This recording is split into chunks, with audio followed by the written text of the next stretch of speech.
Welcome to another edition of Geopolitics and Empire. Quick reminder, support the broadcast. The best way to do that, become a paid subscriber on Substack, $5 a month or $50 a year or more. We do private weekly Zoom chats with paid subscribers only. I do a weekly news wrap up for paid subscribers only. And sometimes we bring back past guests to chat with paid subscribers. Donate to Geopolitics and Empire. Best way to do that is by buying me a coffee or sending pesos through Wise or DonorBox, and you can purchase a consultation if you want to chat with me about anything. And do check out this month's sponsor, Mikkel Thorup's Expat Money Summit.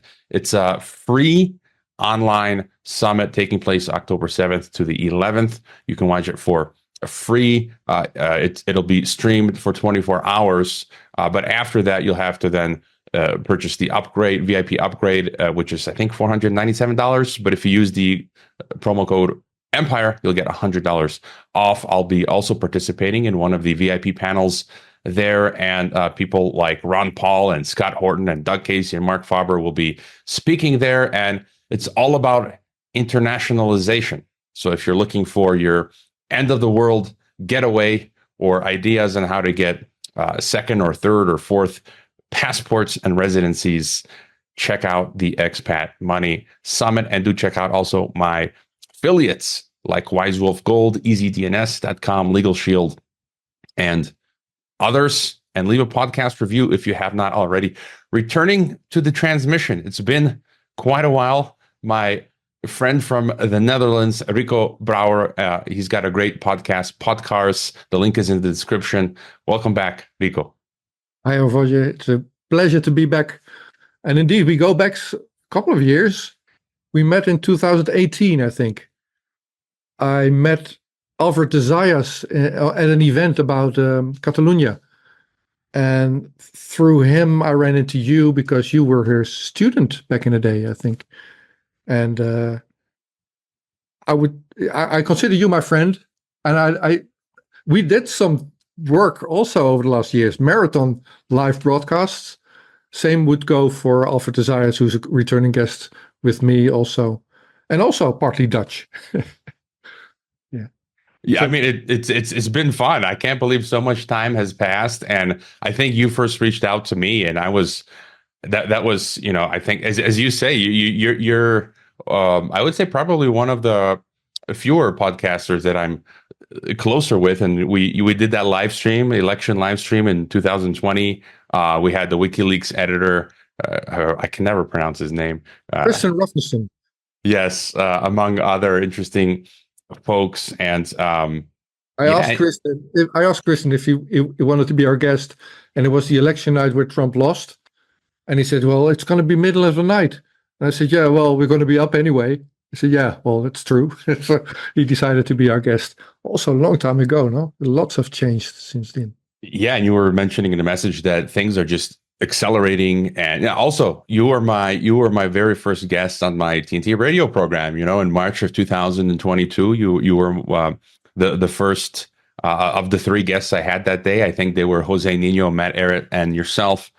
And that chapter has come to a close. And so interesting times, and maybe to catch up with you, because you've been doing a lot of interesting work for people who aren't familiar with you. You attempted to run for politics, I think, with the Pirate Party. You've gone down to a lot of these protests, I think at the embassy where Julian Assange had been at his court cases. So you've been involved on the street with a lot of this stuff. You've got your Potkaars podcast, which is in English and Dutch. You've got, I think, Follow the Science. And then we can talk about this.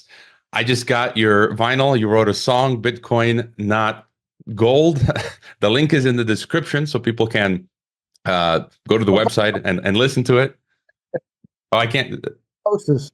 And you get the poster. Yeah. Okay. Yeah. Tell us about where your head is at and what you're working on. Yeah, maybe if you want to start like that, maybe where I'm coming from. I'm 53 years old. I'm married. We have 2 kids and a dog. And for the biggest part of my life, I had a well-earning but slightly boring IT job. So I'm an IT specialist, management, virtualization, security, storage, those things. And then I saw well, 9/11 somewhat, but mostly Snowden and the way the world reacted on that made me turn activist. I wanted to do something. So I got out of my couch and went to events, and that's when I ran into Pirate Party. And I thought, well, and if I look back, somewhat naive, if the problem is in The Hague, that's where our government is, then I need to go to The Hague and fix it. If I want to do something, I'm going to have I want it to work. So let's see if we can do politics. So I joined up with the party that I felt most comfortable with at that time. And I'm not connected with the Pirate Party anymore. I have not been for a couple of years. They've turned woke. If you turn woke, as the saying goes. So there's not much left of the Pirate Party in the Netherlands, at the least. But back then, they had the choice to be on the what I call woke agenda or libertarian agenda, which was where it came from. I mean, it originated from a libertarian standpoint. I joined them. I joined that campaign 2016, 2017. We lost horribly, didn't get a seat. And then, and during that campaign, I met a Dutch musician, a protest singer, Harry Loco. And I saw Harry do his thing with his guitar, and I had the tie on and the jacket on. Go, oh fuck! What I'm doing something completely wrong. So I thought then, in 2017, when we lost, I'm going to be a protest singer. And it was in 2017 that I wrote that song, the Bitcoin song, which is now on vinyl. I actually created an old school vinyl. I wrote it then as Bitcoin was going up. And a friend of mine who organizes the demonstrations here, a former policeman, Dennis Spaanstra, who got Police for Freedom to the Netherlands. And he's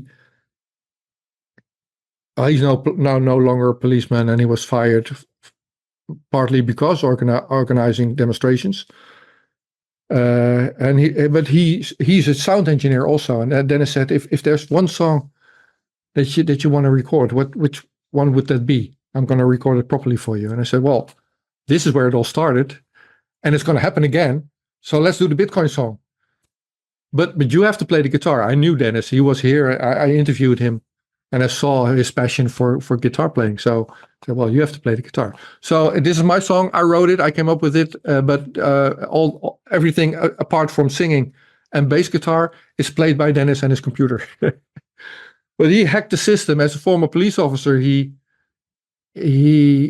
came up with ways to demonstrate when demonstrations were forbidden in the Netherlands. And in 2018, I started my broadcasts channel, Potkaars. And sprung from the Catalonia, Spain independence movement. We were there with the Pirate Party as international observers. And Carles Puigdemont, the former president of Catalonia, is still in exile. He was in Barcelona not too long ago delivering a speech. Did you see that? So there was a pirate action. Weren't they trying to come after him, the Spanish authorities? So he hid. And he sneaked into, I don't know how it went, but in my imagination, he sneaked into Barcelona, and he was up there on stage in front of the parliament in Barcelona delivering a speech. And then he exited, like Elvis, he exited stage, left the building, and went back to Belgium, to Waterloo. I believe he lives in Waterloo. I think that's on purpose, the location where he lives, close to Brussels. But I made a report there. That's how I started with Potkaars. And I've been doing that since 2018. And also I aspire to be protest singer. I think that's what this interview is going to be about also, because I don't make too many interviews right now, as I don't know where the world's going. And I do know that even the most, I'm going to make you a big compliment, but whatever, the most conscious, honest journalists around, like you and some others, are facing persecution on their own ways. And you just shared how you're being well, you might want to explain what's going on. We shouldn't spend too much time on that, but people are throwing mud at your channel. Well, if you listen to your interviews, they're genius, and they have been on a constant quality level for years. I myself am reluctant to continue the way I did because I don't know the backlash that's coming. And like with the demonstrations that I filmed, as a journalist, I filmed the demonstration in the Netherlands. And you have seen that there was massive police violence. Niels Meltzer, the rapporteur on torture from the United Nations, even tried to make a report on that before he was fired or he left to a new job. I filmed those things, but I'm proud to say that, knock on wood, that I never ended up in the violence or never ended up being arrested. But I want to keep that going. So I'm still journalist, but I need to see where all this madness is going before I decide how to reinvent my journalism. And until I do that, I'm going to change the world through music, Hervoye. I mean, I have nothing against that. I've even thought sometimes that, I've had a good run on this podcast. And I always say, I feel like I've reached the top of the mountain because most of the people you've seen on Geopolitics and Empire, when I was like my younger self in the 2000s, when I was a teenager, an undergrad, and a graduate student, I was reading all these books, William Engdahl and Francis Boyle and Daniela Ganser and Ron Paul. And then I can't believe, I made my dreams come true. I was able to interview all of my intellectual heroes and meet some of them. I met Ron Paul, I met Doug McGregor last year. I met a whole host of folks. I was even invited to Ron Paul's house earlier this year, but I couldn't make it. And so for me, it's just like that was a big check off the list. And kind of what you're saying, the danger that's coming. And I've had my American security services, like they're minor scars. I consider them not that big a deal, but still to have. I always mention this: the Department of Homeland Security taking me off of PayPal. And then, I get more frequent than not secondary screening when I travel to the US, which is, more for dissidents. And so I can understand so sometimes I think of my father, who was more politically active in the 90s when Croatia became independent. And now he just kind of has this attitude. It's all a scam. I interviewed John Bosnic, this is a Serbian guy. And he said the same thing. His father was involved in politics, but then when he got older, it's like when you get older, you realize it's all just so dirty, and you just kind of want to turn your attention towards other things, like you say, like music or other hobbies or passions or activities. But I'm not turning away. Don't get me wrong. I'm not turning away. The thing is, I failed in convincing the big audience through politics, and rightfully so. I don't want to do it being a Biden or Harris or Trump. I want to do it the way the true protest singers do it. So that's why I want to do that. But I'm not turning away. I'm just searching, being a pirate, searching for a proper approach to get this thing going. So I'm searching. That's what I'm doing. Yeah, and I still find what I'm doing, I find enjoyable. I still enjoy getting up, interviewing folks, collecting the news, and just analyzing. I'm so people are clear. I like what one of my guests, the German scientist Jobs Langrib, said, who's got a great book, by the way, on AI. He said, I never heard anyone say this. He said, I'm a chronicler. So and that's how I always envision. I'm chronicling what's happening. It's like, okay, I'm trying to make sense. This is what's happening. I'm not like, I'm giving you the solution. So I'm just helping people figure out what is going on. And maybe... Now, hang on. Before you change topic, this is exactly the reason why, and I don't say this too often also, maybe never, but why I started this channel. So the financial crisis was when I, as a comfortable IT person, figured, oh God, I got everything wrong. And as an IT person, nothing breaks. I build systems, they do not break. If it breaks, cool, it's redundant. So I don't get up at night. Everything always works. That's when you're a good IT person. I was a good IT person. And then the foundation under my existence was broken into pieces with the financial crisis 2008. And that's when I started searching and going back to school and finding people like the people you interviewed and many others, educating myself through them. But that was a lonely job. And my family didn't understand what I was doing, why I was feeling depressed, nor was my wife and the people, my neighbors and my brother and all the. They've come around, but it took Corona crisis to for some of them to open their eyes. But there was a lonely search, and the reason that I'm doing what I'm doing is the people that are waking up now. They don't have to be alone. They have to find my channel. That might be a hassle in the algorithm ghetto. But the content is out there, and my channel is a camera on my shoulder, following me on my search to figure out what's going on in the world. That's all what I'm doing. Let people be part of my search, and that's what you just said. So that's the connection we feel, I think. And just on that topic, what's your sort of thought? We were talking before we hit the record. I was on TNT. TNT seems to be. I mean, I could see the writing on the wall.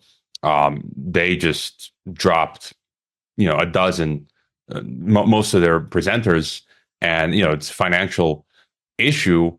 I think I left at the right time, and we've seen this with many such. Red Voice Media came out. Jason Burmas, who replaced me, he had a show on Red Voice Media.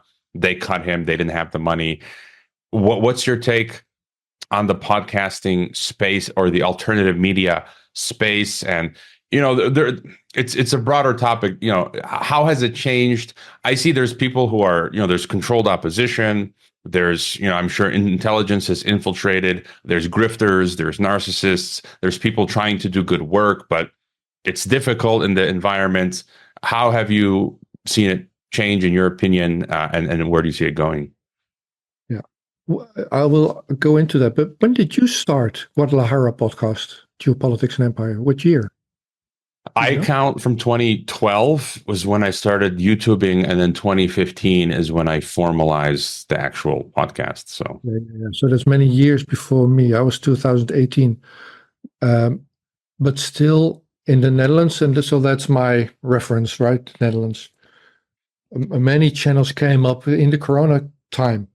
Potkaars also. I went up tens of thousands of followers in a half a year, until I was removed fully from YouTube because I talked to Rainer Fulmich. That was a mistake. You shouldn't talk to the big dissidents. You get removed from YouTube. By the way, I can say something about Fulmich later on in this talk, maybe, as he's in prison, and a colleague of mine has visited him last Wednesday and has been to his court case today. But so there was a big alternative journalism scene coming up in the Corona crisis. Everybody was looking for information. Everybody was a journalist. And some of those, and I'm being blunt maybe, but some of those, the guys and the girls with the big egos, thought it was because of them and their genius.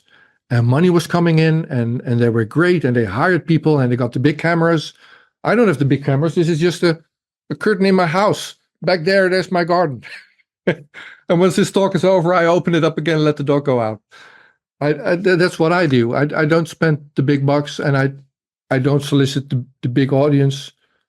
Some did, and they grew wildly until Corona was over, and the audience saw through that. And they're all in financial problems. Some quit because they're not real journalists, and the other ones with their big egos and the big money spending are in serious financial problems, to the point where, in a worst case scenario, this channel might be one of the few left in a year from now, because I don't do money. I don't spend anything. I don't make anything. But that's one way to keep going. But podcast scene in the Netherlands is individual journalism scene in the Netherlands has diminished. I want to also mention here the No Agenda show that's coming from the United States. Adam Curry and John C. Dvorak, who have a big audience, and the way they describe it, bigger than CNN, for instance.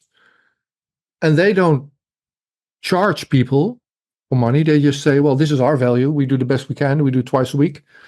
And if you like it, you can give us information back or other value back. And you can give the value in money. And that allows us to continue working. I think that's a good model. Just give value and trust the people to give that value back if it's valuable to them. I don't see that too much in the Netherlands. In the Netherlands, that's the egos and the people spending too much and they're going broke. Yeah, that is fascinating. And if you want to tell us about Fulmic, because that also segues into my question after that, what's the case with, because he was down here in Mexico where I am, and what's happening. And I know there are mixed opinions. I honestly have to say I don't quite trust maybe some of the actions that he did, but you know how it is. We don't have all the details. I always forget her name. There was the blonde lady, and then in that team was Wolfgang Wodarg, who I knew about Wodarg since 2009. You know, when I was at the 62nd World Health Assembly, and they had the fake swine flu thing, and back then he was speaking out. So I kind of trust Wodarg. So I don't know what happened, but what's happening with Fulmic now? Oh yeah, so Rainer Fulmich. I learned of him in the Corona crisis, like 2020. There was this PCR test, and he saw through that thing.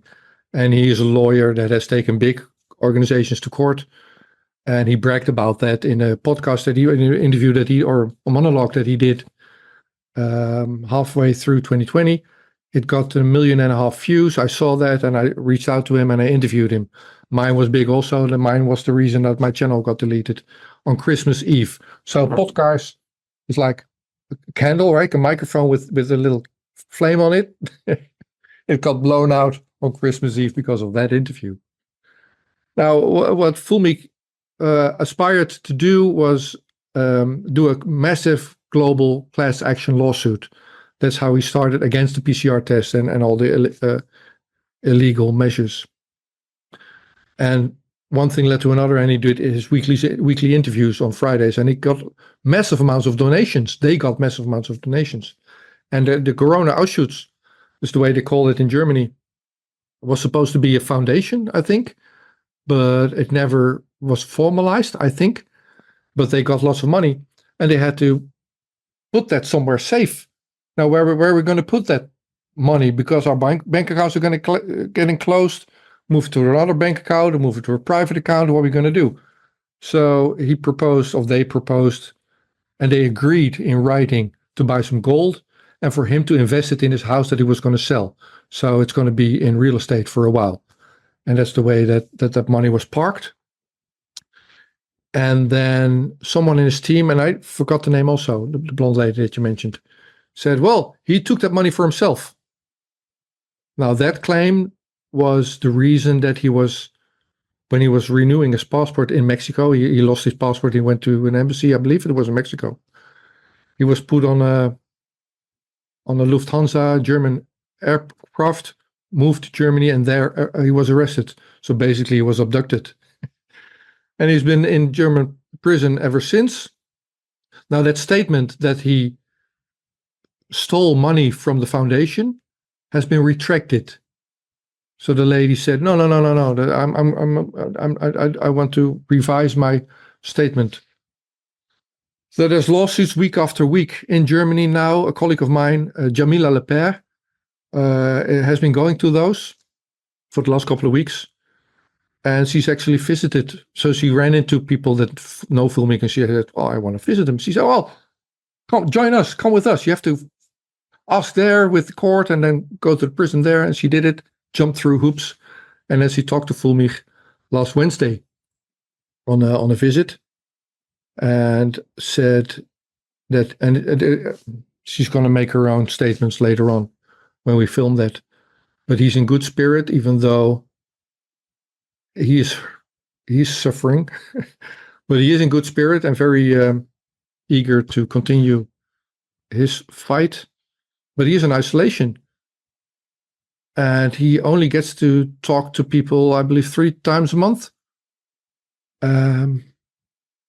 Now, in that lawsuit thing, it is too long a story to revisit that here. But that's German law. But she said, as failing as the Dutch is, And I've seen the Dutch. I've filmed dozens of Dutch lawsuits. In the Netherlands, you can bring your cameras to the courtroom if you jump through hoops, which I'm doing. So I've seen the Dutch system fail up close. In Germany, you're not allowed to film it, and she wasn't even allowed to bring electronica or whatever into courtrooms. So that's Fulmich. He's still in jail. I have not been updated on the session today, but there will be a verdict, I think, within the next couple of weeks. And I don't, well, that's all I can say. I think he might lose, but he will win an appeal. But he'll be in jail for the next couple of months. That's my summary. Well, and just on that theme, let me ask you, because this is related to what you mentioned earlier about what's happening across the West, because you've got CJ Hopkins, also in Germany. He's been a guest twice on my podcast. He, just for criticizing the health minister, they want to put him in jail for a couple months, and he won his court case, but the German government's like, no, we're going to do it again. And you've got him, and then you've got Kim.com to be extradited. You've got Scott Ritter, who's also past guest of mine on the podcast. The FBI raiding his home. Richard Medhurst in the UK, treated like a terrorist, arrested. And so just all of a sudden, this is happening. And, when I was mentioning to you last month, and I knew that this was not some random person, because now the pattern has formed. There's some strange website called Eyes of the Republic, and it seems like a cutout for spooks for a military operation. It's so clear.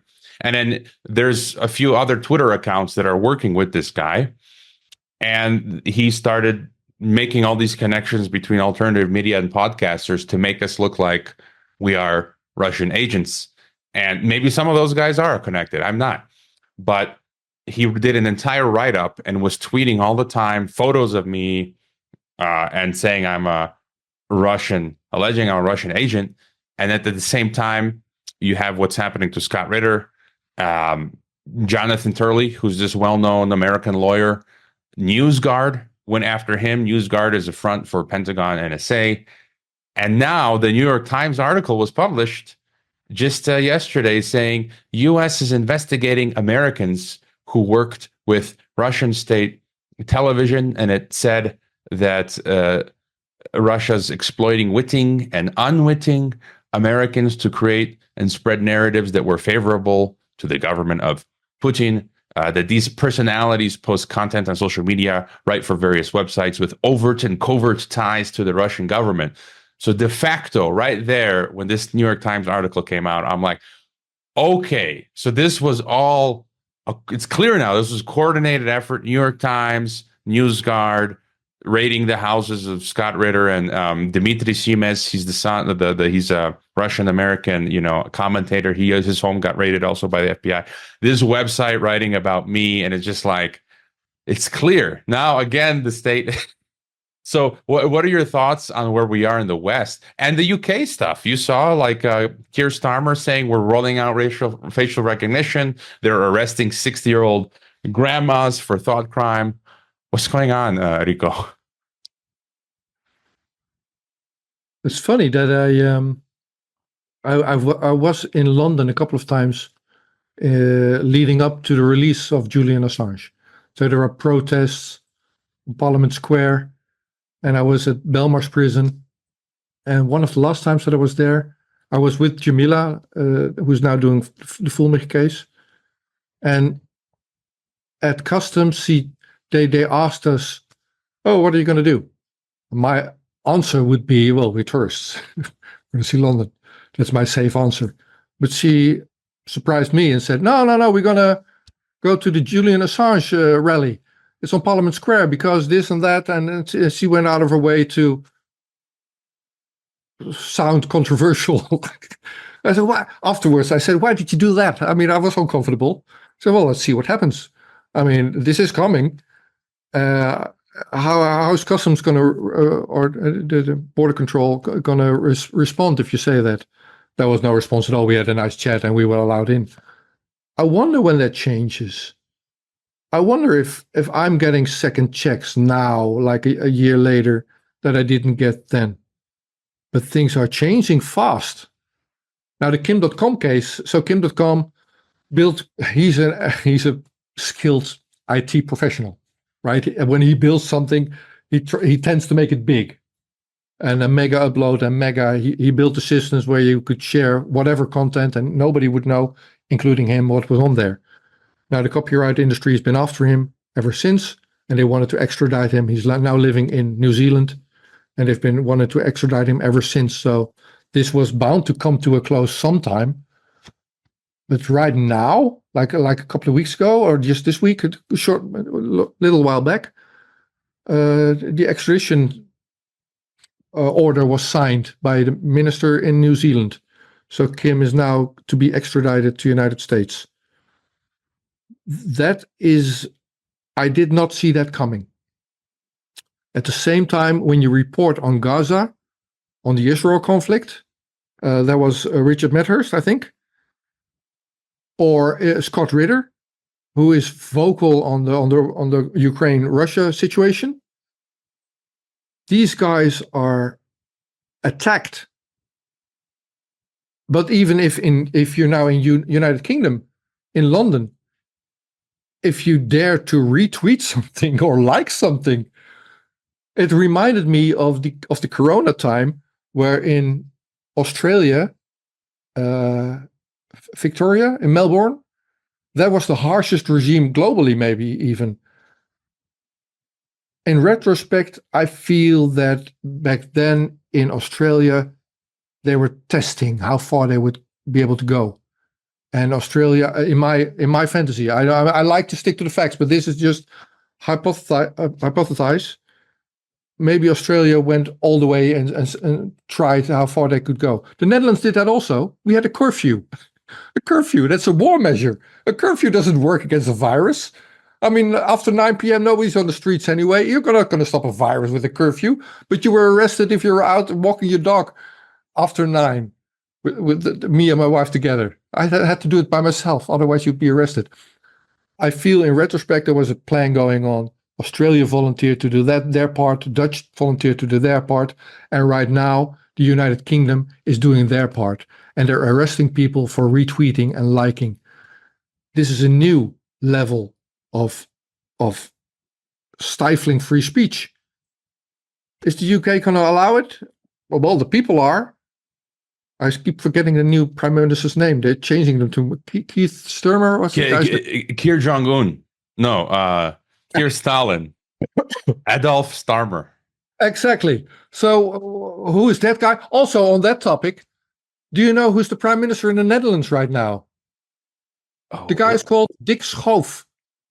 Like the Mike Pompeo of the Netherlands. Wasn't he former security intelligence? Yeah, Secret Service chief. Nobody voted for him. Nobody knew him. And I'm sure if there was a popular vote, no one would vote for him. What the Dutch did, the Dutch are stupid. So and we will talk about Paraguay maybe also later in this talk. I consider the Dutch, I'm not so hopeful for the Dutch. So they see what's going on in the Corona time and all the fraudulent stuff. And then the Dutch go, we want to protest also. But we don't want to vote on that dirty extreme right party Forum for Democracy. I mean, they're on TV all the time that they're bad, so we don't want to do that. We want to vote for the cool protest parties that are coming up, like the PVV, the farmers and the civilian movement. Well, I'm trying to translate it, but it is called BBB. They're abbreviated, it's Build Back Better. We have a party on that. And everybody started to vote for that. Oh, they're for the farmers. Cool. We'll vote for them. So you have the PVV, you have the BBB, and the New Social Contract Party also. Now, New Social Contract, that's right out of Klaus Schwab's playbook. So we have a political party named like that. And people thought, oh, those three, we're going to vote for those. Those are the opposition. Well, once elected, they chose our new prime minister, Mr. Dick Schoof, that nobody ever heard of, who's the former chief of our Secret Service. How about that, Ravoye? Well, I mean, again, it feels like the Western governments, I mean, all governments, but we're talking about the West in particular, they're positioning for something that's coming. And just again, freedoms in the West, it's like many of us for 20 years, I've been waiting for this moment to come. You know, in the early 2000s, I started calling the US the United Soviet States of America. That's one of the reasons I left in 2006.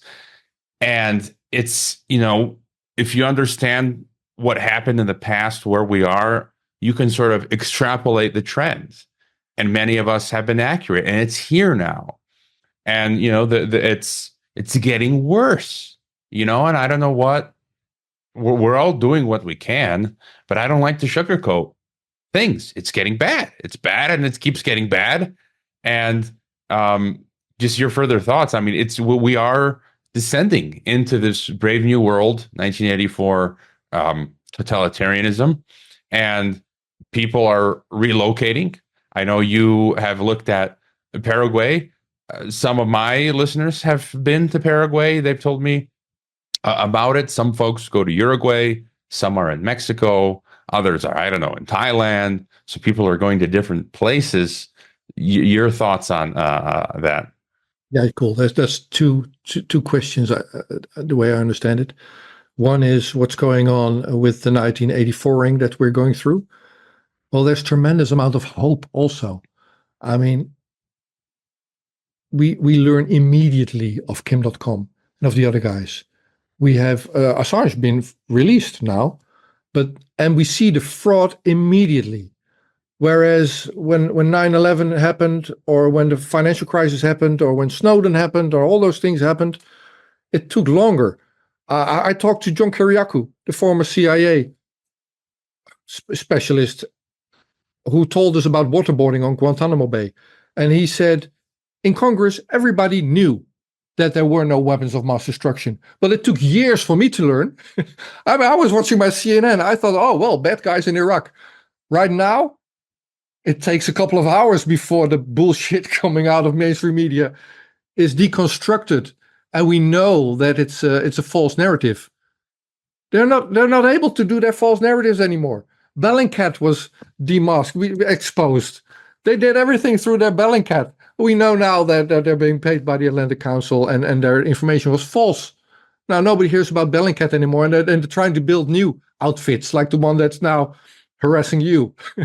That's not going to last long. That's a good point. Eyes of the Republic. And I just noticed, because just to backtrack, I had a few times where I tweeted something, or I quote tweeted Bellingcat, or what's his, Elliot Higgins is his name. And he, like, immediately he commented on my tweet. And I'm like, well, first of all, I mean, that's strange, because there must be, because again, he's plugged into the Atlantic Council NATO military intelligence operation, 77th Brigade. And there must be some way where they monitor in real time, where he gets a notification and it's either him or someone in his name, you know, commenting. I don't know how they can, with such immediacy, respond, you know, because it's the war is now in the information space. And now I see them in alternative media. They're trying to come in and remake themselves, and, you know, come in alongside us podcasters in alternative media. And I'm seeing factions in alternative media that are clearly from the security state. And they often focus on, like, their focus is on, their hawks on Russia and China and Iran. And they never talk about the corrupt oligarchic globalism in the West. And I've been to some of these conferences where these speakers, probably some of my guests, are of that ilk as well. But it's just like, for people like myself, it's just when you're seasoned and discerning, it's just like, you're so obvious, guys. Like, I can smell you from a mile away. I know that you're a cutout for the military industrial complex. You can't fool me. Like, this Eyes of the Republic. And so that's how they're coming in now. And they're trying to sneak in through the back door, because they have to remake themselves. As you say, Bellingcat has become so obvious, and they're like, okay, let's try this again. Yeah. So, I started this talk with making compliments for you being knowledgeable and with all your experience, and to a certain extent, it goes for me as well. And we're just a few But if we see through that immediately, the masses are picking up on it also. There's a big change coming, and that's going to be hockey sticking also. So it's going to go slow first. That's where we are. But the public awareness of the bullshitting that's taking place, that's going to hockey stick also. So there's tremendous amount of hope in this time also. But the powers that be are not going to give up willingly. And both you and me, we don't know how deep the rot goes. We still don't know who it is behind the scenes. And when we go to that discussion, we end up with the Rockefellers and the bankers and the JP Morgans and the big banking families and the City of London and all that. But we don't know. We can't name them just yet.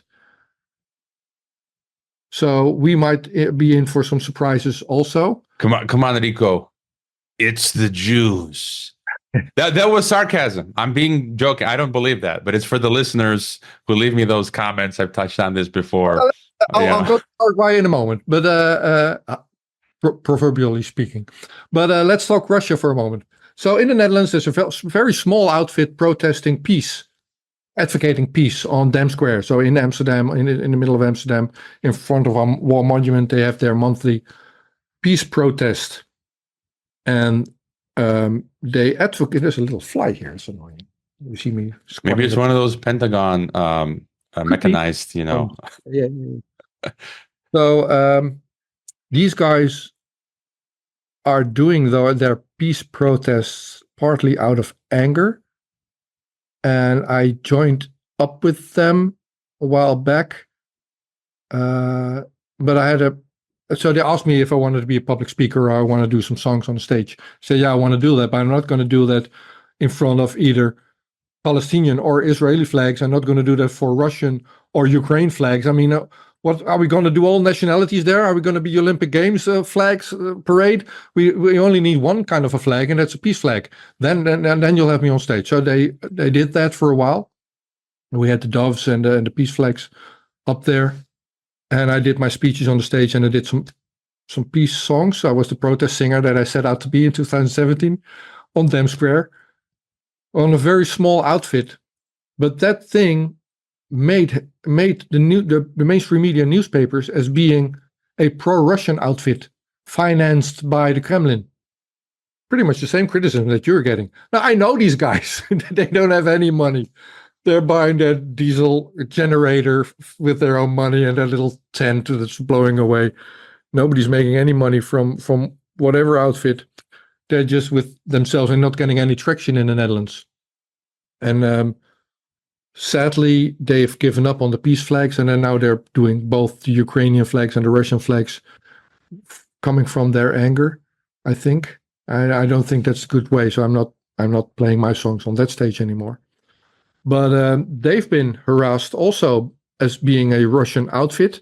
Now, the political party I just mentioned as being the only somewhat opposition party in the Netherlands, Forum for Democracy, they've been called Russian-financed outfit also, to the point where they might be forbidden in the Netherlands as a political party because their alleged Russian connection, which I don't know if it exists or not. I've not been attacked in that manner just yet. I would love to interview at least the Russian ambassador in the Netherlands. And I tried to do that when the Ukraine conflict started, and it didn't work out then. But currently but Lavrov, or Voye, if you have Lavrov in your Rolodex, I would really like to interview. I would go to Moscow to talk to that guy. That would be a great... Seriously, and if you're watching, that I would really like to do. And screw everybody that says I'm a Russian outfit. That would be interesting, no? Well, I don't think that would ever. I've never seen him on a podcast, but it was 2 years ago when I had on Thierry Baudet, right? Yeah, that's one form of democracy. And my interview with him made national Dutch news. I don't know if you remember, like national Dutch papers were attacking him, and they were saying for his appearance in Geopolitics and Empire. I made international news. The Le Monde, the French Le Monde, did a piece, and it said Thierry Baudet on Geopolitics and Empire. And then I got some Dutch media requests for permission to use that podcast in their documentaries or films because they were going to do hit pieces. And so it's kind of fun. And it goes back to what you're saying. I'm just one little guy, and I'm a one-man skeleton crew revolution. And the fact that just little old me can become that dangerous for the global deep state. I mean, I feel proud in that sense. You know, my Bob Moriarty, one of my past guests, he calls it a virtual Purple Heart. But then your thoughts on, you know, I don't think it's for everyone. The people are strategic relocation. People are thinking of escaping. Sometimes it's better just to stay where you are. My life, before all of this stuff, my life has been one of just traveling the world, and I ended up in Mexico, and I'm happy here. But thoughts on, seriously, if you're considering like going to Paraguay or Croatia? You told me you visited my home of Croatia. You know, would that be a good? How was Croatia? And your thoughts on if the grass is greener? Oh, yeah, exactly. That's what it is. So I'm in the Netherlands, which is in the European Union, and if we're to leave this jurisdiction for security reasons, I feel we need to leave the European Union. So that's a very short answer to Croatia. And there's people moving currently or investigating Portugal or Spain, Hungary. I don't know about Croatia, but anything rural would be better than the big cities if you're going for the doom scenarios. Well, Netherlands is densely populated. We're one big city. So Portugal or Spain or Croatia would always be better than the Netherlands in that respect. But if I'm going to move a family, and I'm not prepared to do that inside European Union. That's only solving half the that's not real, and that's not solving the root cause. So that's my answer for Croatia. I love the country, though it's too hot in the summer. People were friendly. It was the roads were good for not so densely populated country. So good infrastructure. We saw the waterfalls. It was beautiful as a tourist location. Fantastic country. But I wouldn't. What I'm going to do there? I mean, you have your roots there. Obviously, you're Croatian. I will talk about Paraguay and the rest of the world. But before that, I think we need to do something else. I just came up with that. I think. Oh man, I'm so prepared. So, a couple of years back, inside the Corona crisis, I did a lot of interviews with Jeroen Pols, Willem Engel. You also talked to Willem Engel, and Willem's brother Jan Engel. Now, Jeroen and Jan were involved with a campsite, a big piece of land in the south of the Netherlands that was stolen by the municipality that it was in. They raided that thing. They said, "You're not allowed in anymore. We're going to take it over." And that was years back. And now recently it was auctioned and sold to a hidden bidder. It was exposed that that municipality, that city, bought it themselves. So the expropriation, the stealing of the land has come to a conclusion. It's now been stolen. They're left with nothing but an empty bag. And they're still in court over this, to the highest court instances that we have, the Raad van State. That's why I bought this t-shirt. I don't know if you can make it up. It says, and there will be justice. People are calling for tribunals in the Netherlands. And if you do that, if you call for tribunals, you'll be arrested for incitement. I'm not going to call for tribunals. I'm calling for justice. So there will be justice. That's why I'm wearing this t-shirt now. But I filmed many of their court cases, but they were stolen out of their land. And I connected to these guys in 2020 when the Corona crisis started. Learned of their case. And they got the full force of the Dutch government against them, to the point where bank accounts were closed, arrests, raids in their homes. Also in their German home, they have some property in Germany that was raided. And they lose everything in court. The court system is broken. I filmed them. I mean, you have to learn Dutch. That might be a bit of a hassle, but if you can review all those court sessions, I filmed them in whole. Now, those guys figured we need to leave the Netherlands. If we stay here, we're going to end up in jail with nothing, and we have families. So those guys started to look around and say, where in the world would be a nice place to land? Now, Europe is out. I just explained that. The European Union is broken. We can talk European Union, but that is jurisdiction you want to move out of. A friend of mine is moving to South Africa later this year, as in unregistering, as being living in the Netherlands and then starting to live there, which is kind of a bold move, because to be able to live in South Africa, you have to have a permanent residence, I think. But you can't have that unless you're very wealthy, and that's a bit of a problem there. So some people from the Netherlands decide to go there and then just move out of South Africa every 3 or 6 months and then renew their tourist visa. That's not an option for me. I'm not going to South Africa. Now, I'm not a linguist. My English is okay. My Dutch is good. I'm learning Spanish, and it's not the difficult language, but it's a hassle. With Spanish, I can master. I'm not going to go to Russia or China or anything Asia. I'm too old for that. So that's out. And also the cultural difference is too big, I feel. So Asia is out. Yeah, Australia and New Zealand are out. I mean, Kim Dotcom is going to be extradited. That's not going to work. Canada, we've seen the trucker protest. We've seen all the policies coming out of Canada. That's not an option, and nor is the United States. Africa might be good, but also I'm not that. That's hard. I don't feel Africa is something I would seriously consider unless, well, if you need to run, you run. So that brings us to South America. And these guys, and they also have some real estate in Germany. And now Hohenau is a place in the south of Paraguay. If you talk to old people in Hohenau, they would say, yeah, Hitler came here. After and then he left to flee to Argentina, I think, to spend his days there. So that's a German enclave. That's a German community there. And the Dutch, Jan Engel and Jeroen Pols, hooked up with some Germans with their real estate project and decided to investigate Paraguay, see if that's a nice place to go. Now, if you want to go somewhere, you need a permit, right? You need to be able to stay there. I have not investigated Mexico, but what do you know the hoops I need to jump through to have a permanent resident in Mexico? Do you know?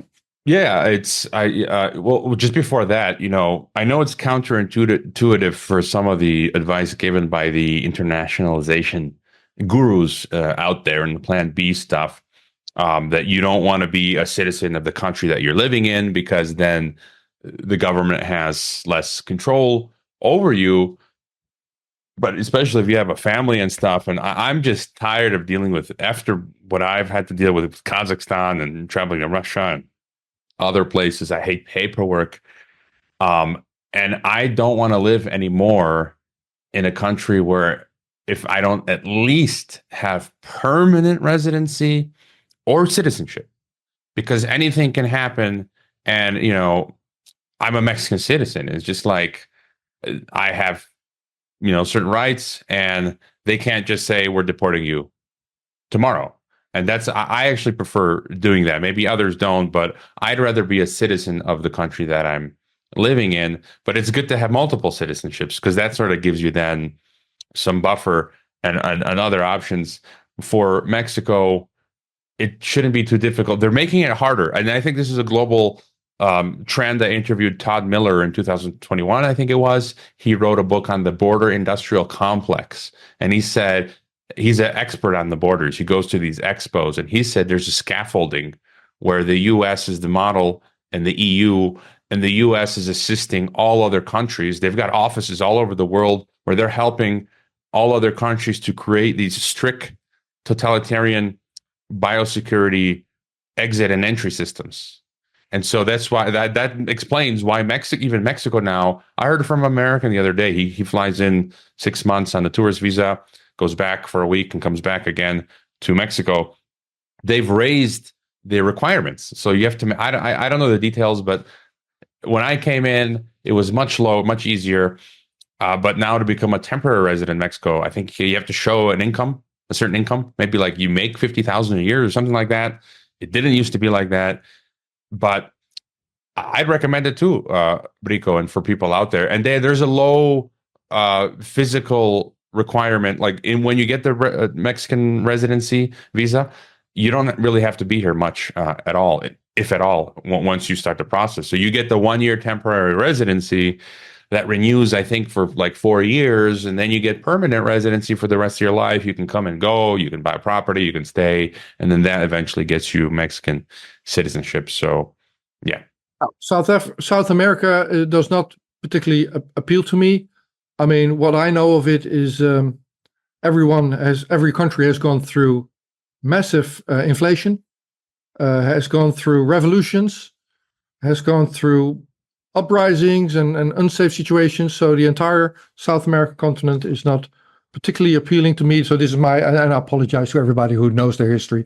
This is just my prejudice, except for that very small part in the middle. It's very boring, very poor. Nothing ever happens there. It's called Paraguay. They're getting their energy from a water-powered plant. So they have kind of free energy. And they have a very low tax regime. Now, what Jeroen Pols, one of the Dutch guys, says to summarize their tax regime is, well, if you don't collect too much tax, you don't have a big government. And the government may try certain things there in Paraguay, like every government in the world is. I mean, we have a global problem. We can point to Putin, we can point to Dick Schoof in the Netherlands, so we can point to everybody. Paraguay is no different. But there, in Paraguay, things fail. I mean, the government is small and they don't get anything going.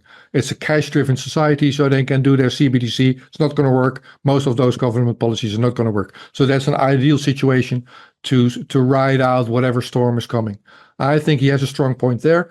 Another advantage of Paraguay, apart from it being boring and not making headlines, is that it's easy to get a permanent resident, cedula. What's the English word? Permanent residency, yeah? Yeah, permanent residence. It just costs you some money. You have to go there, and you have to go there once a year to refresh it, but you have your permanent residence. So that's the reason when there was momentum in my family that I said, okay, let's go now. And that's the day that I booked my tickets and I went there with my son for a short while just to check out the country. Now, there's lots of disadvantages also, and we're not moving just yet. One of the disadvantages is this.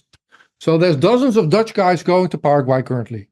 There's a big Dutch community moving there and actually there right now. But they're all making their money, or they have lots of money, and that keeps you alive, or they're making their money abroad. Well, you're making your money abroad also, Orvoye. I mean, I don't know how many Mexican sponsors you have, but you're collecting your money through the internet. If internet goes down or whatever limits are imposed, you start selling tacos. That's your plan B. All these Dutch guys in Paraguay are making their money abroad. Now, that doesn't sound like a plan B. I mean, if I'm preparing for all hell breaks loose, I need to make my living from the local economy. So I started looking for Dutch guys who are actually doing that. And I found one. And preparing for this conversation with you, I talked to him this morning and asked him, so how's that going? And he's actually managed to get himself a company and to start making his money in the local economy. But that's just the one that has managed, or that actually has a plan and is actually doing it. All the other ones are living there and they're doing okay, but they're making the money abroad through the internet. That I don't. So I'm chewing on that still. I'm not moving. We have a job here. We have kids in school here. We have a life here. We have a house here. We have our roots here. And also, I'm not giving up. I mean, I went into politics to fix the system. I'm not going away. I'm making this song to fix the system. And I understand why Jeroen and Jan are leaving. I mean, they fought, they were robbed of their land through crimes committed by government. So they're a few steps ahead of me. I have not undergone that myself. So I've seen Paraguay. I've seen the people. I've never been to Mexico, so I can't say. But people in Paraguay, they're friendly, and they're relaxed, and they're open. It feels safe. Now, I was on vacation in Sweden this summer. Now, in a big supermarket in Sweden, everything's safe, everything's secure, everything's nice. Nobody's looking at each other. Nobody's talking to each other. There's no contact. There's no humanity there. Paraguay, there is. There's an old guy coming up to you and say, "Oh, you're a tourist. Well, you have to learn Spanish or some of the local language. Otherwise, you're not." And that was a very friendly conversation. But he was going to tell us what we needed to do to be there. Just an old guy in the supermarket. Unimaginable to have that talk in Sweden. So Paraguay is a way more healthy society than the rich European is. So for the time being, I'm still here. Long story short. I hope that provided a lot of valuable insight for listeners, and you brought up some good points, some that I didn't think of. But the last thing you said, I can't tell you how many Europeans that I've met, either in person or virtually, that from Netherlands, from, I don't know, Sweden, Norway, Denmark, who said the exact same thing, that it's like a brave new world in Europe. It's this socialist, totalitarian, collectivist Borg system where the soul has been sucked out. And there was a guy that I knew who had a security incident in Mexico. He fled back to Europe, and then he was like, "No, it's so horrible here," like what you just described. And he ended up coming back to Mexico, and others that I've met. And so that's an important point. And as you say, you haven't, those friends that have felt the full boot on their face of the Dutch government, they've gone all the way. And it's just like, in that case, it's like, we're out of here. And in your case, it makes sense, yeah, like for you to still stay. And I've had people who've asked me, look, if you're still in a good situation wherever you are in Canada or US, maybe just stay where you are. But other people, again, it depends on your individual variables. If you're younger, or you got money, or if you're just you don't have kids, if you can relocate easier, then go ahead. Maybe go to somewhere in Latin America. And I mentioned this before. There's a Croatian podcast called Projekt Velebit. They interviewed this guy called Vedran Bajun recently. I think I sent you a comment about him. He married a Colombian. He's a Croatian. He served in the war, and he ended up in Colombia. He lives in a hacienda. And he said he thought Latin America was one of the better locations because it's removed from potential war, lower cost of living, more family culture. And let me ask you then about war, because you've had many guests on, Martin Armstrong, Alfred Isaias.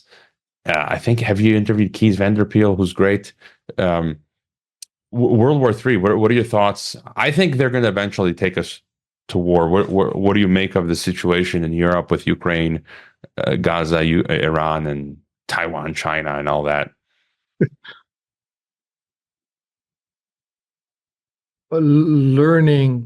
Going back to school, learning about the system, I ran also into Gerald Celente, and he calls himself a trend forecaster. And his quote comes to mind to say, "When all else fails, they'll take you to war." And I agree. They will take us to war. That's the only way to reset the system and still be in control, still be in power. So whoever is losing their grip now, they will try to take us to war. I was in a political debate not too long ago. There was European Union elections. I was at a other podcast thing here in the city where I live, and the host said, "Oh, you want to join in?" Yeah. I ended up on the table, cameras on my face, talking to the other politician people. I was not busy. I was just a journalist. But there was this lady of the Dutch governing party, the VVD, and she went, Putin, Putin, Putin, Putin bad. And I go, well, we can talk about the Ukraine conflict, but it really started when the European Union overplayed their hand in the trade conflict, and Ukraine had to choose either to trade with Russia or with Europe, and they chose the bigger trading partner, which was Russia. And then Victoria Nuland told us that the United States invested billions of dollars in regime change, and that's where it all started. She had no clue. So people have lost their historic perspective on where that conflict came from. And I loved the Putin interview where he said, "Well, okay, give me 20 minutes. I'll just rerun a bit of history on the Ukraine conflict." Not too long ago, there's way more stuff going on there than that's being shown on the television. However, so I can. This is my disclaimer. I make disclaimers also. Russia should not have gone into Ukraine, in my opinion. That's you don't do that. Whatever is the consequence, you cannot go across the country lines of a different country. So I feel Russia was at fault there. However, as Alfred de Zaya said, it was provoked. And Jens Stoltenberg said, "You want less NATO? Oh, I have news for you. You're going to get more NATO." Russia proposed peace, made peace proposals. They were dismissed.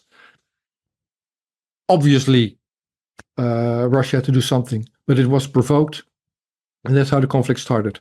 Now, if Russia wanted to, they could have fixed that conflict within a month or a couple of months. And at first, they surrounded Kiev. I think as part of their bluff poker. So, well, we can wipe you off the maps, comply. And they failed there, and then they retracted. And then ever since, for years now, they're grinding slowly in Donbass and that region. I don't buy that. I do not buy Russia moving ever so slowly, prolonging this war year after year. I can only imagine that the agenda of Russia is to prolong a conflict.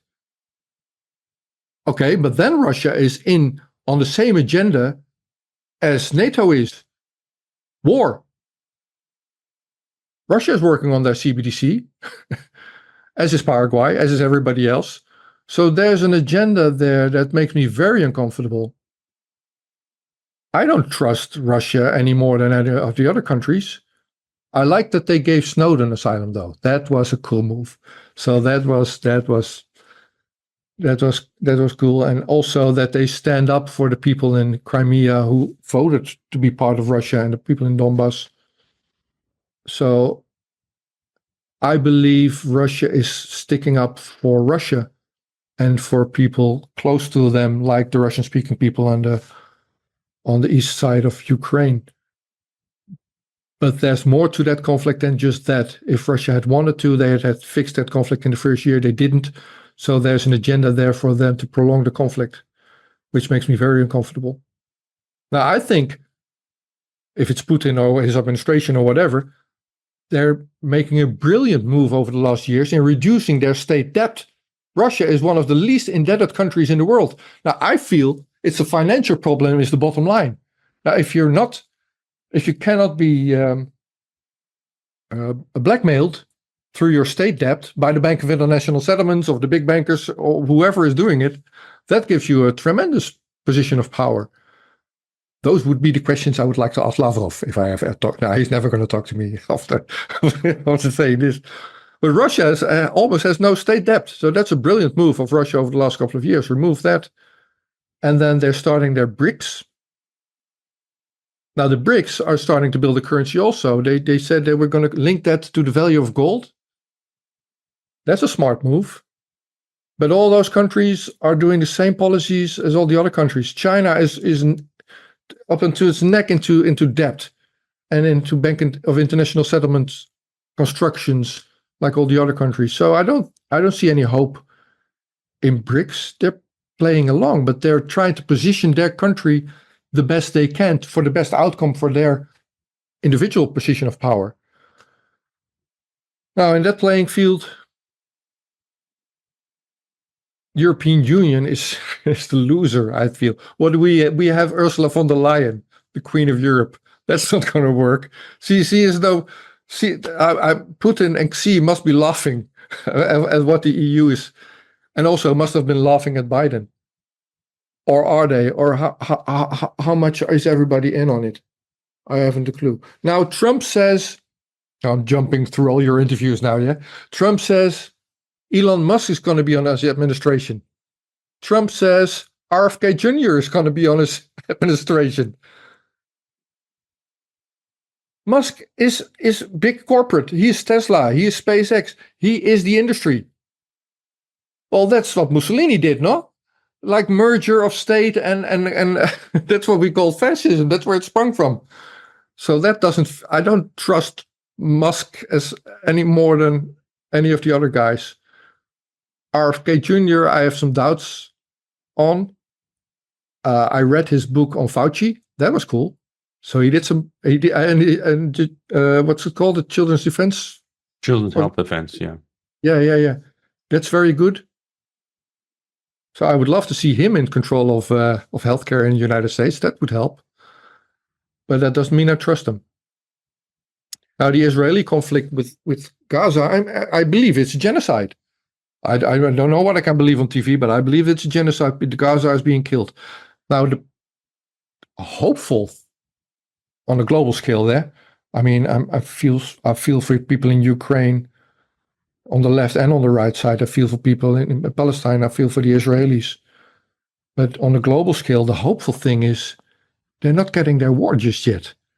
I mean, Ukraine is invading Kursk region. And Putin goes, I'm going to hurt you. But he's like this. He's not doing anything. An oil train boat was sunk yesterday or something. Nothing's happening. Nuclear power plants are being attacked. Russia's just biding their time. They're not giving them their war. If they're giving them their war, it's going to be after the elections. That's my feeling there. And the same goes with Iran. I mean, an assassination is taking place in the capital of Iran. And they say, we're going to strike you back. And then they're biding their time. I don't think there's going to be war anytime soon because that's what NATO's, the powers that be apparently want. And see, Putin, Iran, they're not giving them their war. That's my take, Ovoye. Yeah, and from what you just said, that was a great insight. But I think very honest, and I'd agree with you. For me, an important point is that there really are no good guys. There are just interests. I can't remember the exact quote. I think it was Kissinger who said something along those lines, that it's all just interests. And I don't trust any politician. I don't trust López Obrador. I don't trust, any of my American politicians or my Croatian or Putin or Xi or you name it. For me, they answer to the interests above them first before the people. And I always say it's a spectrum where some of them are maybe slightly more humane than others, and others are more psychopathic than others. I use AMLO, the Mexican president, as an example. He's a globalist. He said it himself. There's a photo with him and Jeremy Corbyn in 2016 that he tweeted, and AMLO's like, yeah, Jeremy Corbyn and I, we want world government.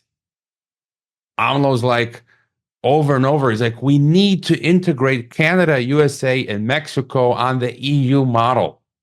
De facto globalist. But he's more humane, I argue, because he's fought for the energy sovereignty of Mexico, anti-GMO, a little more independence. So versus some of the people you've mentioned, Frau Ursula Gertrude von der Leyen, who's like, inject the citizenry, lock them down, and that's like, those are like the Justin Trudeau's, the von der Leyens, the Starmers, the Jacinda Arderns, the Dan, in Victoria in Australia, Dan, I forget his last name, Dictator Dan. Those are like examples of psychopaths. So I think they're all globalists, but there's a spectrum of, and as you say in Russia, I mean, we cannot deny they're running the same sort of dystopian state. There are Russian patriots who are in jail now. People get arrested for dissent in Russia. There's a corrupt oligarchy that runs the economy, just the same everywhere else. So let's stop pretending, please. And you mentioned CBDCs. I want to ask you about your thoughts on the Great Reset stuff. This is my algorithm ghetto. That's my biggest thing. The digital IDs, as you said, they're coming in everywhere. How do you just sort of see that playing out? Recently we saw Biden administration wants to accelerate digital IDs in Europe. They're accelerating it. I heard from someone in the Netherlands recently who said it's like 80% cashless already in the Netherlands. There's many places that just don't take cash anymore.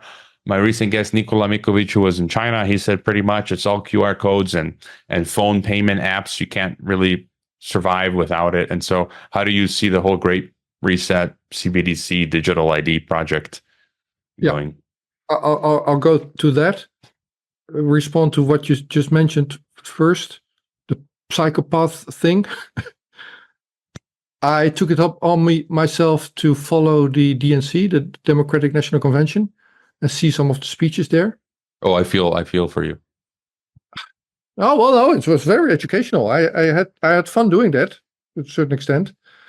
I noticed that all the big media outlets only publish snippets, like fragments, like a 30-second thing of this, 30-second thing of that. Only the cool quotes. I am not interested in the cool quotes. I want to see the entire presentation of Obama or of Clinton. So one of the first cool things that I found was Hillary Clinton on a late night show, the night before the convention started or something.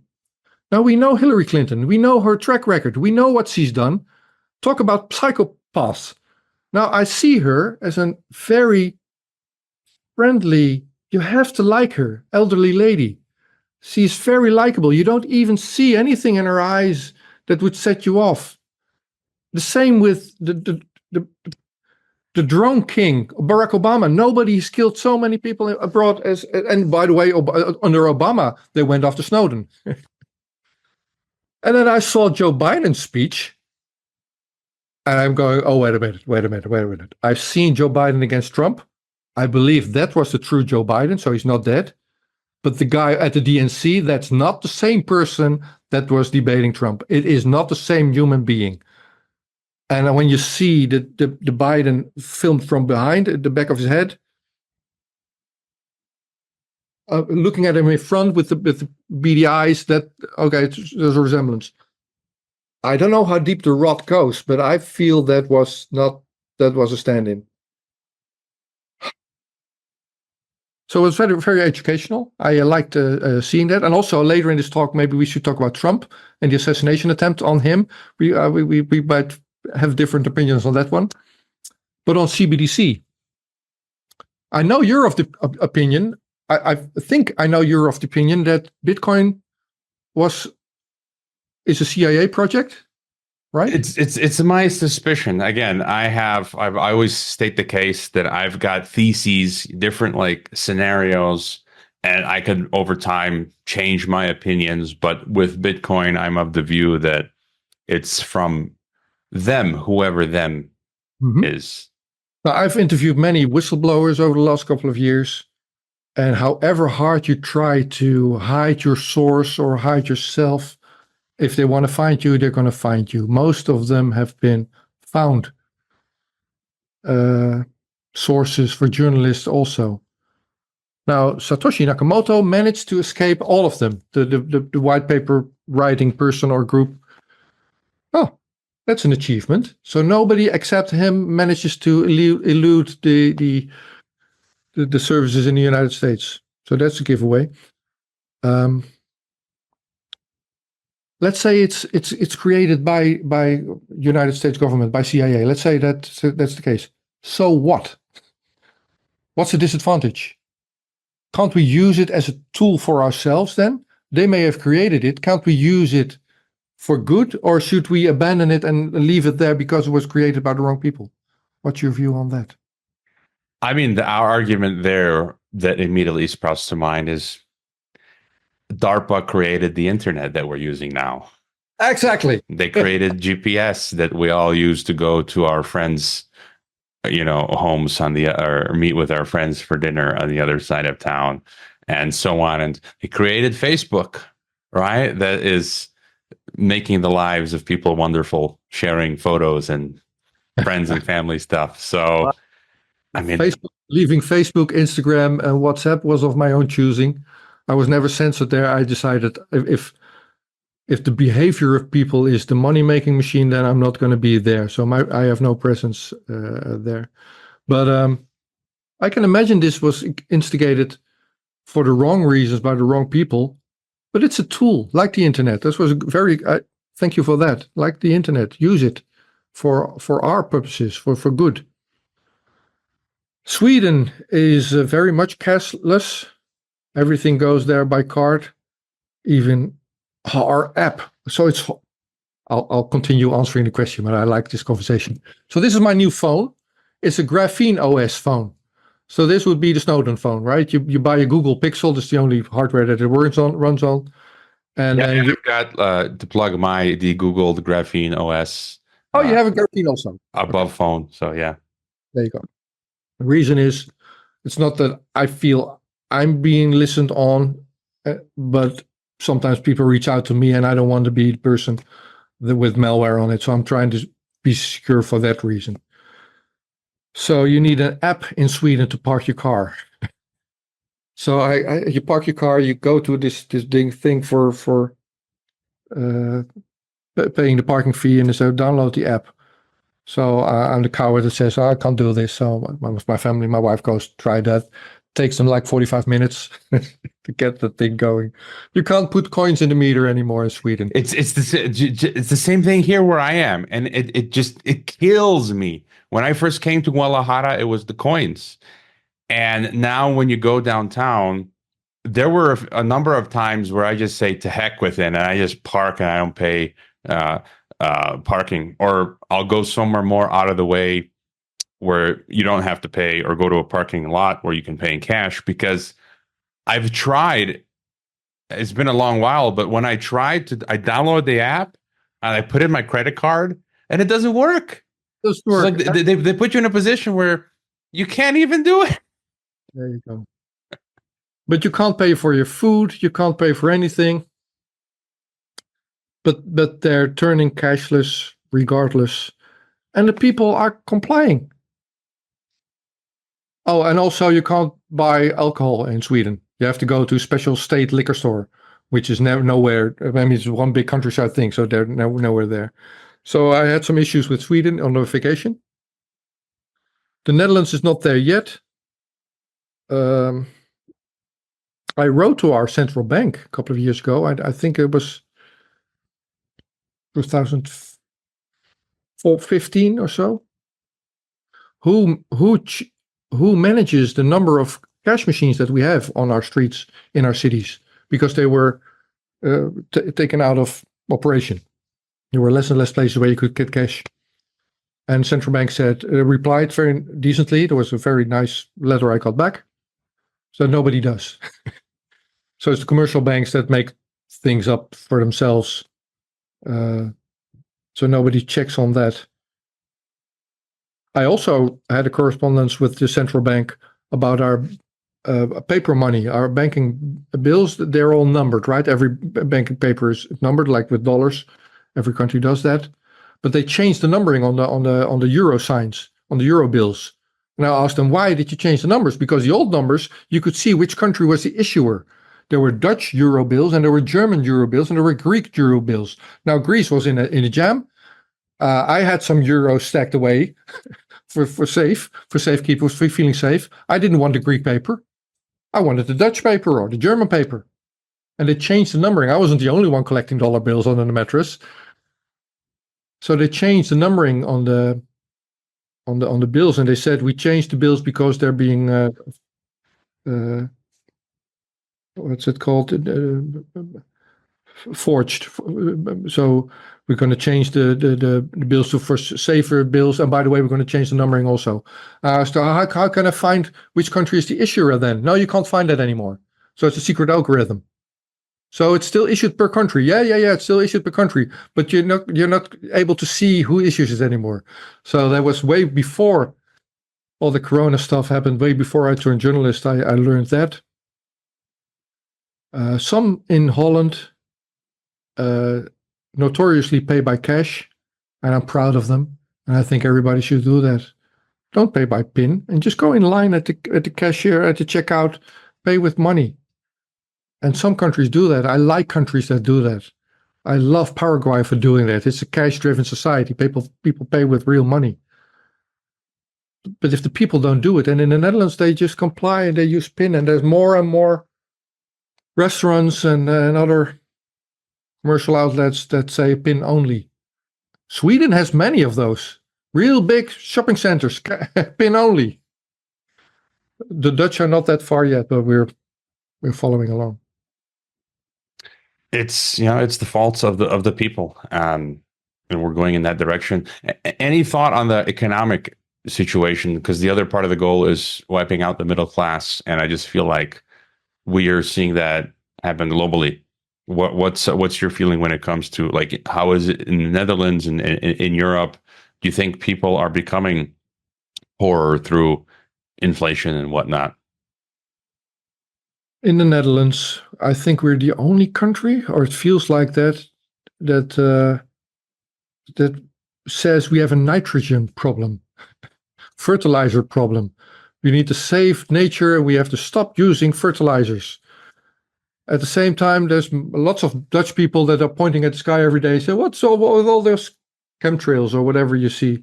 What's with all the weather modifications? True, it has been raining a lot this year. So we're not allowed to use fertilizers. It's been raining a lot. And if it's because of modification, I don't know. I see those weird clouds also. Crops are failing. That's in the news now. We have a bad crop season. Okay, I don't know what's coming, but we have poor crops. This family still has money, so we're not hungry at the end of the month. But I know lots of people in Holland are. And that is one of the reasons that I never ask for donations. What I'm going to do, I ask the people that don't know how to feed their family, ask them to spare. I'm not going to ask for money as long as I can feed my own family. That's not what I'm going to do. But there's poverty in the Netherlands, and the middle class has been wiped out for a large extent. Also, the corona measures helped there. So the government helped you. You could get a loan, and they would help you keep your business going. Yeah, now you have to pay the loan back. People are going broke right now because of that. It's they're wiping out the middle class in the Netherlands. I heard Jerome Powell, so that's United States, the chief of the Federal Reserve, in Jackson Hole said, and there was no surprise, but we're going to adapt to the new circumstances and we're going to lower our rates. So the Federal Reserve is going to lower the interest rates again, hoping to prop up the markets. I feel this time that's not going to work anymore. I mean, the interest rates payments are unmanageable. The debt in the United States debt, but all countries' debt except Russia. I mentioned that. Smart move of Putin or whoever came up with that. Every country is in massive debt. And the economy is declining. Now, you mentioned Martin Armstrong. Lots of people compare this time that we're going through with the Great Depression. And I, for the longest time, thought also this is going to be the Greater Depression that we're in. Not the greatest. That's going to be our children experience that what we're in. Now I'm not so sure. And Martin Armstrong says, no. What we're going through right now, and if people want to look him up, the forecaster, Armstrong Economics, and he says, no. The period we're going through now resembles most the 70s. So stagflation. We have inflation. We have stagnation. Nobody's growing. Everything's in decline, but it's not a depression. The way we remember depression of the 30s, the last century. Also because the images that spring to mind if you talk about the Great Depression is the food lines. People not having anything to eat. Yeah, but he said that's also because of the Dust Bowl. Crops were failing then for natural reasons. I mean, United States crops were failing. There was a food problem. And it was the United States was transforming from an agriculture society to more industrialized. So all those people coming from the farmlands couldn't make their money anymore in the city. So you cannot compare the situation of the Great Depression in the 30s to the situation we're in now. It's more stagflation comparable to the 70s. I feel the definition of depression is that you have a slowly declining economy, and sometimes it goes up a bit, but then it declines again, and the longer trend is a downward trend. I believe that's the definition of depression. Martin Armstrong can say whatever he likes. I think we're in a depression. Only the future will tell. I sent one to Martin Armstrong also. I still don't know if it's made it to him. He's sending me his books every once in a while, his reports. So I thought, well, I finally made something. I'm going to send it back. But it's a downward trajectory, and the only way people are going to accept a new coin when faith in the old one has gone is through enforcement, through brute force. Well, the only way to force it is through war. If they're not going to get war, famine is going to help. I mean, complying makes you feed your children. You will comply. So maybe we're not going to get the war. We're just going to get the famine this time. That's my outlook. Or both. Or as you say, a currency economic crash, which then forces in UBI, universal basic income, and CBDCs and whatnot. I guess one of my last questions, just thoughts on America, because you mentioned Kamala. The Trump thing, again, I have, it's a thesis. It's not like this is my faith, like this is, I could be wrong. I just don't, I feel it was a staged assassination attempt, but this is the assassination attempt was staged. Now, my question to you is a sincere question. I have not read on your how you worked it out. Do you believe people were shot dead in the audience behind him? I mean, yeah. Again, like I just listened to James Delingpole interview this European guy who's an expert on false flag operations, Oleg Damar something. And he was explaining it like it doesn't have to be black or white. It could be where it's staged, but then they have deep state shooters who kill people in the crowd. You get what I'm saying? Like it doesn't mean that the person in the crowd wasn't really shot, but there could be different, how do you say, aspects to it. Yeah, I feel okay. Yeah, we don't have to. So we're hypothesizing. We don't know what's happened. I feel it was a true assassination attempt. Somebody actually tried. So, like, I'm choosing my words carefully. Somebody actually tried to kill Trump, and he was actually lucky to not be killed. Also, the thing with the ear. Oh, it should bleed more. Well, I'm sure I can wound you so that there's only one droplet of blood. So if I choose, depending on how that bullet grazed, you can get that damage. But it was allowed to happen. I have no doubt about that. This assassination attempt was allowed to happen or staged. But somebody actually fired a bullet and Trump didn't see it coming. That's my... And then what do you make then of the future for America? Kamala, if she comes in, it's total communism, or is there going to be civil war? Any thoughts on USA? No. For the longest time, I thought Hillary was going to be the candidate and she was going to be nominated at the DNC. And now they're moving Kamala. I mean, she's never won a popular vote like our prime minister, so that doesn't say anything. Dick Schoof, our prime minister, never won anything. He never ran for anything. But Kamala, I have to say, right? She never won anything. She was very unpopular, almost as unpopular as Biden. And now they're hyping her. I could not have imagined this. I see her winning. Stranger things have happened. But it's you're right. I've seen this. It's the weirdest thing where they have total control over, mind control over the media and narrative. And I mean, people, you can see photos with her dressed scantily with Montel Williams, this soap opera talk show guy like from 30 years ago. And then she's been completely unpopular. She sounds like a total goofball. But all of a sudden, she got like 500 million behind her.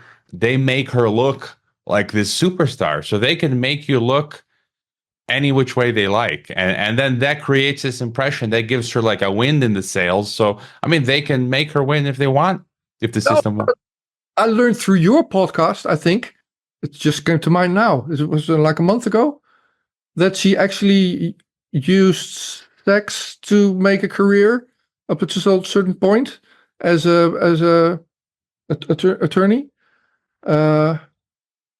That's one thing that is now spoken out loud, and anyway, but also the donations. So that escalated quickly. People saying, "Yeah, I donated like $20, but in the records it says 2,000." They're cheating. The donations that the Democratic Party is getting is being, I don't know how that works.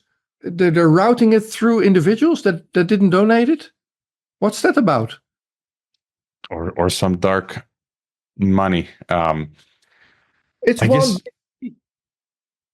nothing's real anymore. no. How on earth can you vote or be popular? Can it be, or is she popular at all? Doesn't it matter anymore? Are people actually voting Democrats still? I can't imagine. Then again, I don't know if I would vote for Trump. I've given up on voting. Nothing's real anymore. Are you real, Rico, or am I talking to an AI? I was getting this thing. You have never won the Potkaars award, have you? I don't think so. In the Netherlands, the Jeroen Pols and Willem Engel, they did the negative award in the Corona crisis. Is that these guys are traitors of our country. We're going to give an award called the Mussert Award. Now, Mussert was a traitor in the Second World War. So they went to those people like the virologist of Erasmus ringing the bell, or Mark van Rans in Belgium ringing the bell, say, here's flowers, plastic flowers. Here's an award. It's a Mussert Award. It's for you. I filmed that. But it was negative. And at the time, I made a positive award. People that give me hope. People that use positive energy and try to change, even though they know there's no chance of success, like me, try to change the world for the better. So I got myself a 3D printer and I printed my logo, which is actually a candle. There's a little candle in here. And then I created a small one of that and I gift wrap it in a matchbox. So this, this is and it's a cup, right? And it's going to be out of focus now, but this is a cup, a very small cup called the Potkaars Award. And I'm giving it away to people who give me hope. And I've just decided that you're now in good company with Niels Meltzer and many others. You can look it up on potkaars.nl. Oh, I can't see it. You've just got yourself a Potkaars Award. So I'm sending another gift to Mexico. It's going to take a couple of months to make it, but you're now proud owner of the Potkaars Award, Rovoye. That is awesome. It's gonna thank you, the Mexican corrupt postal service, but I'll add that to my background along with your Bitcoin vinyl here. People can see it. Let me see. Yeah, there it is. I just got to get a vinyl player now. But I was going to ask you. You mentioned in the beginning, there was another street musician did he have his last name Loco or something? Yeah, yeah. It's not his birth name, but he calls himself Harry Loco. Okay, because I think it'd be for you guys Rico, which means rich in Spanish, and Loco. So you guys be like rich and crazy duo. But it's. I lost him. That's an interesting story there. I don't know however long you want to keep this conversation going, but I'm left. I'm politically. I've always voted left. I know you're more of a conservative, more of a right-leaning person. I would be traditional, more of a left. Not so much a socialist. I know that's not going to work. I'm a libertarian now, I would say, if anything. But Harry, he's socialist. He's with Socialist Party. So the more corruption that happened in the Dutch politics, and the more I said to Harry, well, you can't keep that up. I mean, look at what they're doing. So our paths, we lost each other. But Harry, I love him for his music and his protest song. He being the Dutch Bob Dylan, going from little venue to little venue with his guitar. But he called himself Harry Loco. Now my name is less of a cool story. I come from a long line of people called Hank, right? Henricus. That would be my baptized name. When you baptize, you get these names. I'm Catholic. I've raised Catholic. We're not going to do religion, I think, this conversation, maybe for next time, but I was born into a Catholic family, Henricus. But my parents decided we're going to break with that Hank thing. So they looked in their book, what else can we do? And they came up with Rico. They didn't know what Rico meant. So rich, happy, that would be me, I suppose. Yeah. Yeah. Well, we've covered a lot, Rico. I guess the main theme is escaping the West, the tyranny. But, all hope is not lost. I always say, every day I remain chipper, joyful, a good disposition, no matter what the situation. And every day we get up, and move forward. Any final thoughts for us? Thoughts on the way forward, or whatnot? I try to listen to most of your podcasts, and I know that I haven't been doing that over the last year. And preparing for this conversation, I listened to everything you put out there for the last couple of months. And that is not the root of hope, describing who's doing things wrong there, describing who's doing things wrong there, describing what's wrong in that conflict, describing that war. If we want to change the world to a world that we want to live in, we have to do that. Now you're doing that. So on the positive side, you're a journalist. You're doing honest journalism. You're reporting on what you're seeing, even though that may be a downward trajectory. You're grinding your way as a journalist. But what I want people to take away from this conversation is be like a voyeur if he wants to park his car. He's not going to do it. He's going to park his car and suffer the fine if there's a fine, or find another spot. He's not going to comply with that crazy machine. Don't comply. Don't cooperate. Just live the way you feel life should be lived. Be like the people in Paraguay, not like the people in Sweden. Connect to people. Make music. Do fun things. Talk to friendly people, good friends, or voyeur marriage. Yeah, I think that's important. That spirit of it's a spirit of defiance. It's a spirit of love. It's justice, right? Upholding the things which the state is opposing.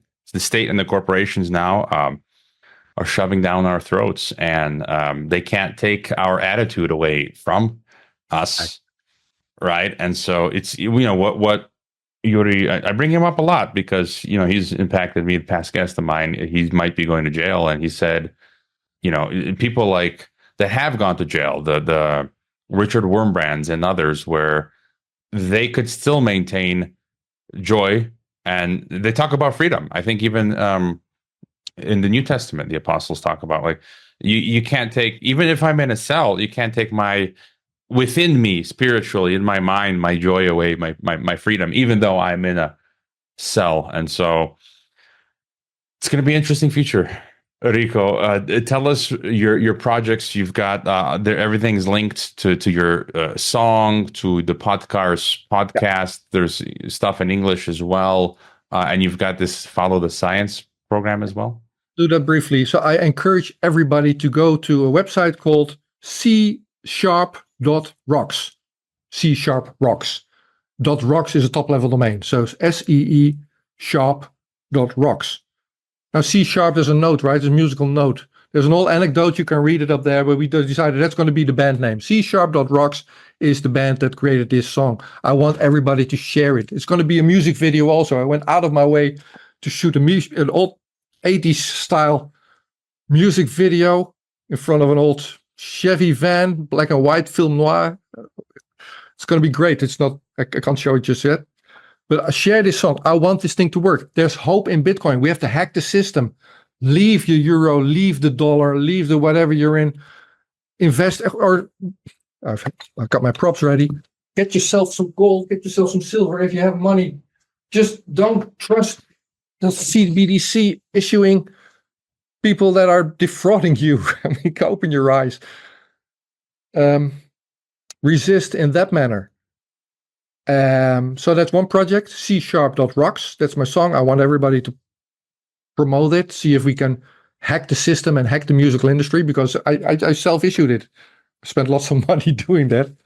But there's no record company. I want that thing on every radio station. So I want listeners to see if we can fix that, if you like the song.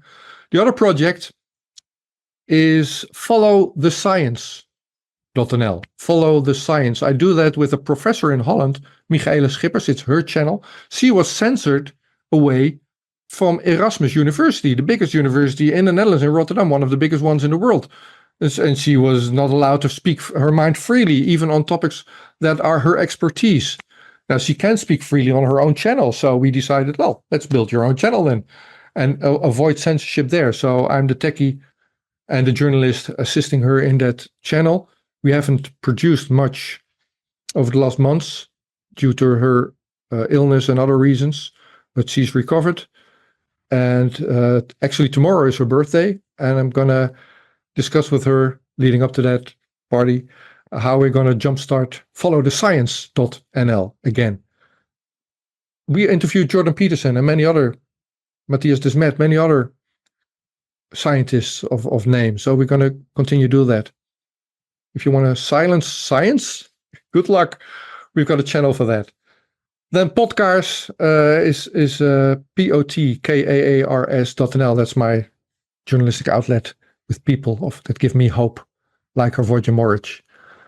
Those would be my projects, Avoye. Oh, and that lady, did she lose her job in academia, and so is she just working on the Follow the Science then? No. Actually, I'm lost for English translation words, but she's a professor. In Dutch, that would be hoogleraar, which is the highest level that you can be on. Tenure, or what do you call it? She's got. I don't know. I wouldn't even know. I'm not academically schooled, so. No. Her contract was renewed, I believe, earlier this year. So she's good for another couple of years. But colleagues of hers, outspoken colleagues, she's outspoken. She was one of the first to criticize the corona measures and say, well, this is going to hurt society. And by the way, that's my job. My job is to know how people excel. What you're doing here with these measures, that's going to kill our society. Maybe not economically, but the people are not going to thrive in this. That's not going to work. So she was attacked for that and put under censorship by her university, to the point where she's creative. I'm creative. We decided, well, if you can't be outspoken through the official channel in your capacity as a professor, you can still in the Netherlands be outspoken through your own channel. I mean, we're not calling names. We're just doing science through our own channel. So she's still a professor, and that makes her. But the same goes for Ioannidis. I mean, he's outspoken, but he's still one of the. Yeah, he's. Well, also you can't fire Ioannidis probably, but. No, she's still employed, long story short. All right. Well, Rico, if I make it to Europe next year, I'll be knocking on your door, or you'll be welcome in Croatia. And keep up the great work. You're one of the other podcasters that I know that is more chipper than others, and so keep that up. And yeah, thanks again for being on Geopolitics and Empire. Much welcome. Happy to see you here. You're welcome, and your family.